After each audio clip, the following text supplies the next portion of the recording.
കോട്ടയം ഭാഗത്തേക്കുള്ള സദ്യകളിലെ പ്രധാനപ്പെട്ട ഒരു വിഭവമാണ് മധുരക്കറി. എടുത്തു നിൽക്കുന്ന മധുരവും ഒരു ചെറിയ എരിവോടും കൂടി ഈ കറി എങ്ങനെയാണ് ഉണ്ടാക്കുന്നത് നോക്കാം.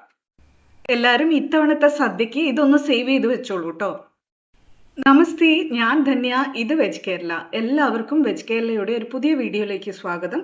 വീഡിയോ ഇഷ്ടപ്പെട്ടാൽ ലൈക്കും കമൻറ്റും പിന്നെ ഒരു ഹൈപ്പും കൂടെ തരാൻ മറക്കല്ലേ. ഈ ഒരു റെസിപ്പിക്ക് വേണ്ടി പ്രധാനമായിട്ടും ഞാൻ എടുത്തിട്ടുള്ളത്, ആദ്യത്തേത് കൈതച്ചക്ക ക്ലീൻ ചെയ്ത് കട്ട് ചെയ്തത് ഒരു 3 കപ്പ് എടുത്തിട്ടുണ്ട്. രണ്ടാമത്തേത് നേന്ത്രപ്പഴം, നല്ല പഴുത്ത നേന്ത്രപ്പഴം 2 വലുത് എടുത്തിട്ടുണ്ട്. അടുത്തതായി എടുത്തിട്ടുള്ളത് മത്തങ്ങ, മത്തൻ എന്നൊക്കെ നമ്മൾ പറയും, മഞ്ഞ നിറത്തിലുള്ള മത്തൻ. അതിന് നോർമലി നമ്മൾ പഴുത്ത മത്തൻ എന്നാ പറയുക. ഒരു ചെറിയ സ്വീറ്റ്നെസ് ഉണ്ടാവും. ഒരു 100-150 ഗ്രാം എടുക്കാം. ഇനി ഒരു പാൻ മീഡിയം ഫ്ലെയിമിൽ വെക്കാം. ഞാനിവിടെ ഒരു ഉരുളിയാണ് എടുത്തിട്ടുള്ളത്. അതിലേക്ക് വെളിച്ചെണ്ണയോ സൺഫ്ലവർ ഓയിലോ മാത്രം കേട്ടോ, ഒരു 1.5 ടേബിൾ സ്പൂൺ ഒഴിച്ചു കൊടുക്കാം. എണ്ണ ചൂടാകുമ്പോൾ അതിലേക്ക് 1 ടീസ്പൂൺ ജീരകവും, നല്ല ജീരകം, 2 പച്ചമുളകും നീളത്തിലുള്ളതാണ് ഞാൻ എടുത്തിട്ടുള്ളത്. അത് റൗണ്ടിൽ കട്ട് ചെയ്ത് ചേർക്കുന്നുണ്ട്. ഒരു 10-15 സെക്കൻഡ് നേരം ഒന്ന് വഴറ്റി കൊടുത്ത ശേഷം നമുക്കിതിലേക്ക് നമ്മൾ പ്രിപ്പയർ ചെയ്ത് വെച്ച കഷ്ണങ്ങൾ ചേർത്ത് കൊടുക്കാം. ഇവിടെ പൈനാപ്പിൾ ചേർത്ത് കൊടുക്കുന്നു, നേന്ത്രപ്പഴം ചേർത്ത് കൊടുക്കുന്നു, മത്തൻ ചേർത്ത് കൊടുക്കുന്നു, മത്തങ്ങ. ഒരു 10-15 സെക്കൻഡ് നേരം വീണ്ടും ഒന്ന് വഴറ്റി കൊടുക്കാം. അതിനുശേഷം ഇതിലേക്ക് 1 ടീസ്പൂൺ മഞ്ഞൾപ്പൊടിയും 1.5 ടീസ്പൂൺ ചുവന്ന മുളക് പൊടിയും ചേർത്ത് കൂടെ പാകത്തിന് ഉപ്പും ചേർത്ത് നന്നായിട്ടൊന്ന് മിക്സ് ചെയ്ത് കൊടുക്കാം. കഷ്ണങ്ങളിലേക്ക് ആ പൊടികളുടെ നിറവും രുചിയൊന്നും പിടിക്കുന്ന വണ്ണം നന്നായിട്ട് മിക്സ് ചെയ്ത് കൊടുക്കണേ. ഇനി ഇതിലേക്ക് ഒരു 1/4 കപ്പ് വെള്ളവും കൂടി ചേർത്ത് നന്നായിട്ടൊന്ന് ഇളക്കി അടച്ചു വെച്ച് വേവിക്കാം. നമുക്ക് ഒരു 4-5 മിനിറ്റ് നേരം. ഇടയ്ക്ക് ഒന്ന് ഇളക്കി കൊടുക്കാനും മറക്കരുത്. ആവശ്യമുണ്ടെങ്കിൽ വെള്ളം ചേർത്ത് കൊടുക്കാനും മറക്കരുത് കേട്ടോ. കുറച്ചായിട്ട് വെള്ളം ചേർത്താൽ മതി. അപ്പോഴേക്കും നമുക്ക് മറ്റ് ഇൻഗ്രീഡിയൻസ് പ്രിപ്പയർ ചെയ്യാം. ഞാനിവിടെ ഒരു പാൻ മീഡിയം ഫ്ലെയിമിൽ വെച്ചിട്ടുണ്ട്. അതിലേക്ക് വെളിച്ചെണ്ണയോ സൺഫ്ലവർ ഓയിലോ ഒരു 1.5 ടീസ്പൂൺ ചേർത്ത് കൊടുക്കാം.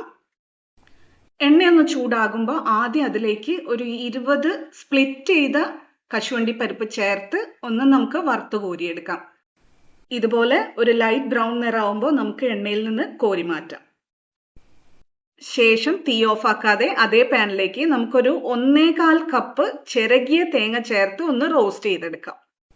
ഈ മലബാർ സാമ്പാറിനോ അല്ലെങ്കിൽ നമ്മുടെ കൂട്ടുകറിക്കോ നമ്മൾ മൂപ്പിക്കില്ലേ, ആ ഒരു പാകം എത്തണ്ട, അതിന് തൊട്ട് മുന്നേ ഉള്ള ഒരു പാകം. ഇതുപോലെ ആയി കിട്ടുമ്പോൾ നമുക്കിത് അടുപ്പത്ത് നിന്നും മാറ്റാം. അപ്പോഴേക്കും നമ്മുടെ കഷ്ണങ്ങൾ ഇവിടെ വെന്ത് കിട്ടിയിട്ടുണ്ട് കേട്ടോ. ഇനി ഇത് തവി വെച്ചിട്ടൊന്ന് ചെറുതായിട്ടൊന്ന് ഉടച്ചു കൊടുക്കാം. സാധാരണ നല്ലതായിട്ട് മാഷ് ചെയ്തിട്ടാണ് ഇത് ഉണ്ടാക്കാറുള്ളത് എന്നാണ് ഞാൻ കേട്ടിട്ടുള്ളത്. പക്ഷേ എനിക്കൊരു ചെറിയ ടെക്സ്ചർ വേണം ഈ കറിക്ക്. അതായത് ഇടയ്ക്കിടയ്ക്ക് ഒന്ന് ഓരോരോ പീസുകൾ കടിക്കാൻ കിട്ടണം. ആ പാകത്തിനാണ് നമ്മളിത് ഉടച്ചെടുക്കുന്നത്. ഈ ഒരു പാകത്തിനാണ് നമ്മൾ ഉടച്ചെടുക്കുന്നത്. ഇനി നമുക്കിതിലേക്ക് ഉരുക്കിയെടുത്ത ശർക്കര ചേർത്ത് കൊടുക്കാം. ഞാനൊരു 150 ഗ്രാം ശർക്കര ഒരു 1/4 കപ്പ് വെള്ളത്തിൽ ഉരുക്കിയെടുത്തതാണ് ഇത്. ഇനി ഇത് നന്നായിട്ടൊന്ന് മിക്സ് ചെയ്ത് കൊടുക്കാം. എന്നിട്ട് തുറന്ന് വെച്ച് ഒരു 2 മിനിറ്റ് നേരം കൂടി ഒന്ന് കുക്ക് ചെയ്യാം. അതിലെ വെള്ളത്തിന്റെ അംശം ഒന്നും കൂടി ഒന്ന് കുറയുന്നത് വരെ. ഇത് നോർമലി ഒരു കട്ടി കൺസിസ്റ്റൻസിയിലാണ് സെർവ് ചെയ്യുക.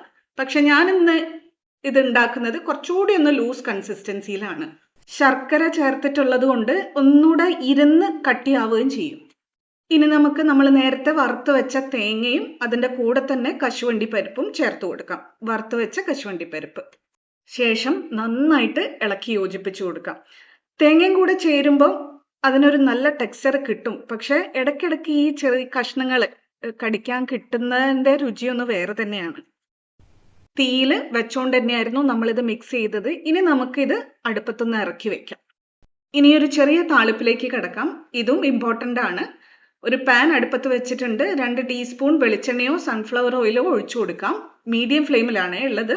എണ്ണ ചൂടായി വരുമ്പോൾ അതിലേക്കൊരു 1.5 ടീസ്പൂൺ കടുക് ചേർത്ത് കൊടുക്കാം. കടുകൊന്ന് പൊട്ടി വരുമ്പോൾ അതിലേക്ക് 4-5 വറ്റൽമുളകും 2 തണ്ട് കറിവേപ്പിലയും ചേർത്ത് ഒരു 5-6 സെക്കൻഡ് നേരം ഒന്ന് വഴറ്റി കൊടുക്കാം. എന്നിട്ട് നേരെ അത് കറിയിലേക്ക് ചേർത്ത് കൊടുക്കാം. നന്നായിട്ടൊന്ന് ഇളക്കി കൊടുക്കാം. കഴിഞ്ഞിട്ടല്ല കേട്ടോ, ഇനിയും 2 ഇൻഗ്രീഡിയൻറ്റും കൂടെ ബാക്കിയുണ്ട്. ഇതിന്റെ ചൂടൊന്ന് തണിഞ്ഞ ഒരു വാം സ്റ്റേജിൽ എത്തുമ്പോൾ നമുക്കിതിലേക്ക് ഒരു 15 കറുത്ത മുന്തിരി ചേർത്ത് കൊടുക്കാം. ഇതിൽ ഒഴിച്ചുകൂടാനാവാത്ത ഒരു ഇൻഗ്രീഡിയൻ്റ് ആണിത്.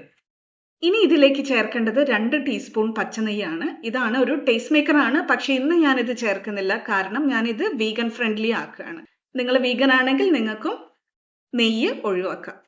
ഒന്ന് ഇളക്കി കൊടുത്തു കഴിഞ്ഞാൽ നമ്മുടെ മധുരക്കറി റെഡിയാണ്. അപ്പം എല്ലാവരും ഇത്തവണത്തെ ഓണത്തിന് ഇതൊന്ന് സദ്യയുടെ ഭാഗമാക്കി നോക്കൂ. എന്നിട്ട് കമൻറ്റിൽ ഫീഡ്ബാക്ക് തരും. നിങ്ങൾ ഓൾറെഡി ഇത് ഉണ്ടാക്കുന്നവരാണെങ്കിലും നിങ്ങൾക്ക് അഭിപ്രായങ്ങൾ അറിയിക്കുക കേട്ടോ. Thank you for watching. Dhanya from veg Kerala.